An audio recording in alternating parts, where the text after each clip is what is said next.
everyone, my name is Lekha Srigarani. I am studying 5th grade in Success Convent Model English School. Spoken English. நீ எனக்கு உதவ முடியுமா? Can you help me? உனக்கு வேறு வழி இல்லை. You have no choice. உனக்கு பசிக்கிறதா?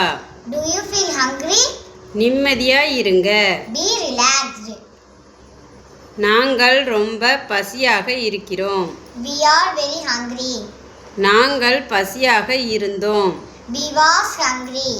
நான் காபி குடிக்கிறேன். I drink coffee. ஏன் நீங்கள் கத்திக் கொண்டு இருக்கிறீர்கள்? Why are you shouting? தயவு செய்து ஏதாவது சாப்பிடு. Please eat something.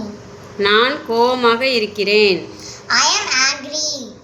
நான் கோபமாக இருந்தேன். I was angry. நான் வந்துக்கிட்டே இருக்கிறேன். I am on the way. சீக்கிரம் தயாராகு. Get ready fast. நான் தான். It's me. நான் அப்படித்தான் நினைக்கிறேன். I think so. எனக்கு எப்படி தெரியும்? How do I know? Thank you. Success.